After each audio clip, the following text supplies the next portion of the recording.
ರೊಟ್ಟಿ ಅಂದರೆ ಯಾರಿಗಿಷ್ಟ ಇಲ್ಲ ಹೇಳಿ. ನನಗಂತೂ ಆಲ್ ಟೈಮ್ ಫೇವ್ರೇಟ್. ನಿಮಗೂ ರೊಟ್ಟಿ ಅಂದರೆ ಇಷ್ಟನಾ? ಅದರಲ್ಲೂ ಈ ರೀತಿ ಮಸಾಲ ರೊಟ್ಟಿ ಅಂದರೆ ನನಗೆ ಸಿಕ್ಕಾಬಟ್ಟೆ ಫೇವ್ರೇಟ್ ಅಂತಲೇ ಹೇಳ್ಬೋದು. ಅದರಲ್ಲೂ ಈ ರೊಟ್ಟಿ ಅಂತೂ ರೊಟ್ಟಿ ಮಾಡೋಕ್ಕೆ ಬರದೇ ಇರೋರು ಕೂಡ ಈಸಿಯಾಗಿ ಮಾಡ್ಬೋದು ಅಂತಲೇ ಹೇಳ್ಬೋದು. ಸೊ ಹೇಗೆ ಮಾಡೋದು ಈ ರೊಟ್ಟಿನ ಅಂತ ನಾನು ಈ ವಿಡಿಯೋದಲ್ಲಿ ತೋರಿಸ್ಬೇಕು ಅಂತ ಅಂದ್ಕೊಂಡಿದ್ದೀನಿ.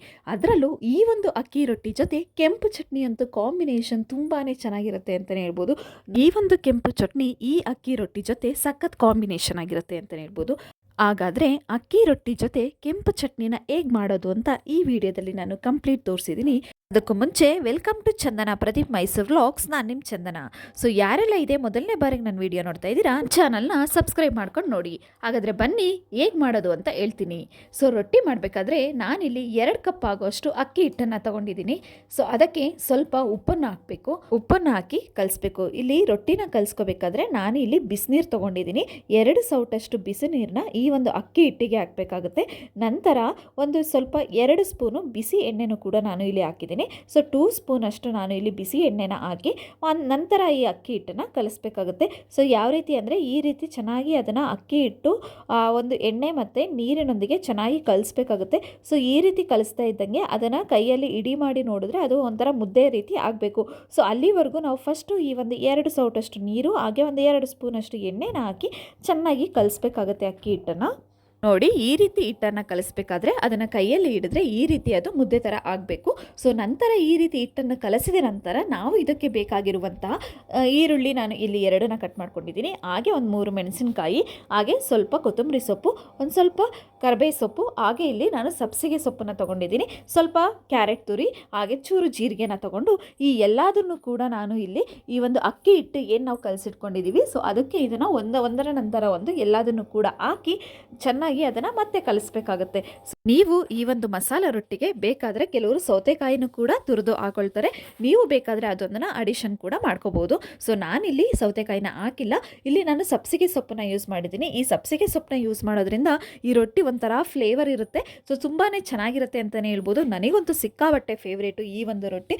ಸೊ ಈ ರೀತಿ ನಾನು ಎಲ್ಲದನ್ನು ಕೂಡ 1 ಬೈ 1 ಹಾಕ್ಬಿಟ್ಟು ಈ ಥರ ಅದರಲ್ಲೇ ನೀರು ಏನಿರುತ್ತೆ ಈರುಳ್ಳಿ ಎಲ್ಲ ಹಾಕಿರೋದ್ರಿಂದ ಸೊ ಚೆನ್ನಾಗಿ ಅದನ್ನು ನಾವು ಕಲಿಸ್ಕೋಬೇಕು. ಸೊ ಆ ನಂತರ ಈ ರೀತಿ ಕಲಿಸುವಾಗ ಆಮೇಲೆ ನಾವು ನೀರನ್ನು ಹಾಕೋಬೇಕಾಗುತ್ತೆ. ಸೊ ನೀರನ್ನು ನಾವು ನೋಡ್ಕೊಂಡು ಸ್ವಲ್ಪನೇ ಈ ರೀತಿ ಹಾಕೊಂಡು ಅದನ್ನು ಕಲಿಸ್ಕೋಬೇಕು. ಸೊ ಯಾವ ರೀತಿ ಕಲಿಸ್ಕೋಬೇಕು ಅಂದರೆ ನಾವು ಚಪಾತಿ ಹಿಟ್ಟಿನ ಅದಕ್ಕೆ ಆ ರೀತಿಲೇ ನಾವು ಈ ಒಂದು ಅಕ್ಕಿ ರೊಟ್ಟಿನೂ ಕೂಡ ನಾವು ಕಲಿಸ್ಬೇಕಾಗುತ್ತೆ. ಸೊ ಈ ರೀತಿ ನಾವು ನೋಡಿಕೊಂಡು ನೀವು ನೀರು ಎಷ್ಟು ಬೇಕೋ ಅಷ್ಟನ್ನು ಹಾಕ್ಕೊಂಡು ಚೆನ್ನಾಗಿ ಕಲಿಸ್ಕೊಳ್ಳಿ. ಚೆನ್ನಾಗಿ ಅದನ್ನು ಮಿತ್ಕೋಬೇಕು. ಅಕ್ಕಿ ರೊಟ್ಟಿ ಅಂದರೆ ಅದನ್ನು ಚೆನ್ನಾಗಿ ಮಿತ್ಕೊಂಡಷ್ಟು ನಾವು ರೊಟ್ಟಿ ತುಂಬ ಚೆನ್ನಾಗಿ ಬರುತ್ತೆ ಅಂತಲೇ ಹೇಳ್ಬೋದು. ಸೊ ಹಾಗೆ ಫೈನಲಿ ಇದಕ್ಕೆ ಸ್ವಲ್ಪ ನಾವು ಎಣ್ಣೆನ ಹಾಕಿ ಇದನ್ನು ಅಕ್ಕಿ ಹಿಟ್ಟನ್ನು ನಾವು ಚೆನ್ನಾಗಿ ಮಿತ್ಕೋಬೇಕಾಗುತ್ತೆ.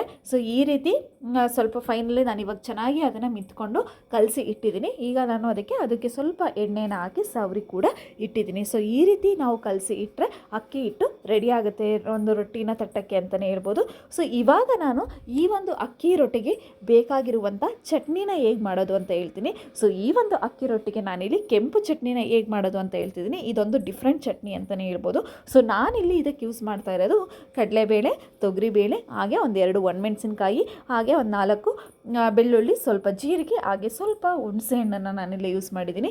ಸೊ ಹಾಗೆ ಹೇಗೆ ಮಾಡೋದು ಅಂತ ಹೇಳ್ತೀನಿ. ಸೊ ಇದನ್ನೆಲ್ಲದನ್ನು ಕೂಡ ಚೆನ್ನಾಗಿ ನಾವು ಇಲ್ಲಿ ಫ್ರೈ ಮಾಡ್ಕೋಬೇಕು. ಕಡಲೆಬೇಳೆ, ಹಾಗೆ ತೊಗರಿಬೇಳೆ, ಸ್ವಲ್ಪ ಜೀರಿಗೆ, ಹುಣಸೆ ಹಣ್ಣು, ಹಾಗೆ ಬೆಳ್ಳುಳ್ಳಿ ಏನು ತೊಗೊಂಡಿದ್ದೀನಿ ಇದನ್ನೆಲ್ಲ ಚೂರು ಎಣ್ಣೆಯಲ್ಲಿ ನಾವು ಫ್ರೈ ಮಾಡ್ಕೋಬೇಕು. ಸೊ ಈ ರೀತಿ ಫ್ರೈ ಮಾಡ್ಕೊಂಡು ಆದಮೇಲೆ ನಾವು ಸ್ವಲ್ಪ ತಣ್ಣಗಾದಮೇಲೆ ಅದನ್ನು ರುಬ್ಬಬೇಕಾಗುತ್ತೆ.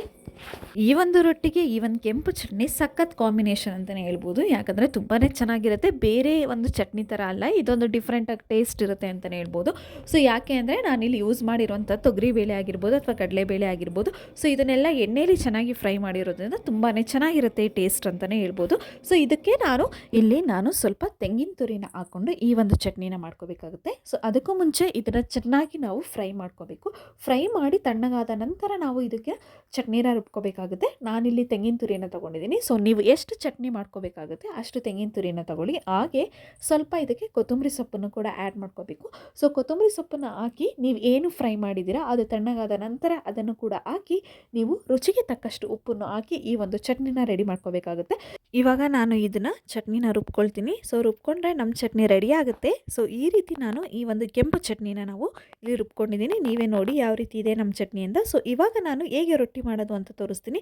ಸೊ ನಾನು ಏನು ಕಲಸಿಟ್ಟಿದ್ದೆ ಅದನ್ನು ನಾನು ಈ ರೀತಿ ಎಣ್ಣೆಯಲ್ಲಿ ಸವರಿ ನಾನು 2 ಪೇಪರ್ನ ಹಾಕಿ ಒಂದು ಏನು ಹಪ್ಪಳ ಪ್ರೆಸ್ ಮಿಷಿನ್ ಇದೆ. ಸೊ ಇದರಲ್ಲಿ ಮಾಡಿದ್ರೆ ನೀವು ರೊಟ್ಟಿನ ಯಾರು ಮಾಡೋಕ್ಕೆ ಬರದೇ ಇರೋರು ಕೂಡ ನಾವು ಇದರಲ್ಲಿ ಆರಾಮಾಗಿ ಮಾಡ್ಬೋದು ಅಂತಲೇ ಹೇಳ್ಬೋದು. ಸೊ ನೋಡಿ ಎಷ್ಟು ಚೆನ್ನಾಗಿ ಬಂದಿದೆ. ಈ ರೊಟ್ಟಿ ತುಂಬಾ ಚೆನ್ನಾಗಿ ಬರುತ್ತೆ.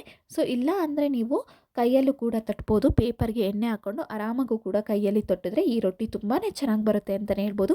ಇಲ್ಲ ನಮಗೆ ರೊಟ್ಟಿ ಮಾಡೋದಕ್ಕೆ ಕಷ್ಟ ಆಗುತ್ತೆ ಅಂದರೆ ಈ ಒಂದು ಹಪ್ಪಳದ ಪ್ರೆಸ್ನಲ್ಲಿ ಕೂಡ ನೀವು ಆರಾಮಾಗಿ ರೊಟ್ಟಿನ ಮಾಡ್ಬೋದು ಅಂತಲೇ ಹೇಳ್ಬೋದು. ಈ ರೀತಿ ಹಂಚಿಗೆ ಎಣ್ಣೆ ಹಾಕಿ ನಾವು ರೊಟ್ಟಿನ ಈ ರೀತಿ ಹಂಚ ಮೇಲೆ ಹಾಕಿ ಮೇಲೆ ಕಡೆಗೆ ಎರಡೂ ಕಡೆನೂ ಕೂಡ ಎಣ್ಣೆಯನ್ನು ಹಾಕಿ ನಾವು ಬೇಯಿಸಬೇಕಾಗುತ್ತೆ. ಈ ರೀತಿ ಬೇಯಿಸೋದ್ರಿಂದ ರೊಟ್ಟಿ ತುಂಬಾ ಚೆನ್ನಾಗಿ ಆಗುತ್ತೆ ಅಂತಲೇ ಹೇಳ್ಬೋದು. ಸಾಫ್ಟಾಗೂ ಕೂಡ ಇರುತ್ತೆ.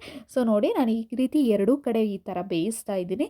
ಸೊ ಈ ರೀತಿ ನಾವು ಮಾಡಿದ್ರೆ ರೊಟ್ಟಿ ಆರಾಮಾಗಿ ಯಾರು ರೊಟ್ಟಿ ಮಾಡೋದಕ್ಕೆ ಬರಲ್ಲ ಅನ್ನೋರು ಕೂಡ ನೀವು ಮಾಡೋದ್ರಲ್ಲಿ ಕೂಡ ನೀವು ಈ ರೀತಿ ರೊಟ್ಟಿನ ಮಾಡ್ಕೋಬಹುದು ಅಂತಲೇ ಹೇಳ್ಬೋದು.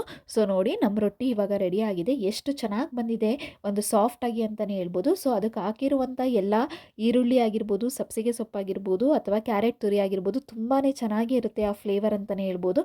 ಸೊ ಇವಾಗ ನನ್ನ ರೊಟ್ಟಿ ರೆಡಿ ಆಗಿದೆ. ಎಷ್ಟು ಸಾಫ್ಟ್ ಆಗಿದೆ ನೋಡಿ, ತುಂಬಾ ಚೆನ್ನಾಗಿರುತ್ತೆ ತಿನ್ನೋಕ್ಕೆ. ಅದರಲ್ಲೂ ಆ ಒಂದು ಕೆಂಪು ಚಟ್ನಿ ಜೊತೆ ಈ ಒಂದು ರೊಟ್ಟಿನ ತಿಂದರೆ ವಾವ್ ಎಷ್ಟು ಸಖತ್ತಾಗಿರುತ್ತೆ ಅಂದರೆ ನಾನಂತೂ 2-3 ಅಂತ ತಿಂತಾನೆ ಇರ್ತೀನಿ. ಸೊ ನನಗಂತೂ ರೊಟ್ಟಿ ಅಂದರೆ ಸಿಕ್ಕಾಪಟ್ಟೆ ಇಷ್ಟ. ನಿಮಗೂ ಈ ರೊಟ್ಟಿ ಇಷ್ಟ ಆದರೆ ನನ್ನ ವಿಡಿಯೋನ ಲೈಕ್ ಮಾಡಿ, ಹಾಗೆ ಶೇರ್ ಮಾಡಿ, ಹಾಗೆ ನನ್ನ ಚಾನಲ್ನ ಸಬ್ಸ್ಕ್ರೈಬ್ ಮಾಡೋದು ಮರಿಬೇಡಿ. ಹೀಗೆ ನನಗೆ ಸಪೋರ್ಟ್ ಮಾಡ್ತಾ ಇರಿ. ನೆಕ್ಸ್ಟ್ ವಿಡಿಯೋದಲ್ಲಿ ಸಿಗ್ತೀನಿ. Thank you for watching. Bye bye.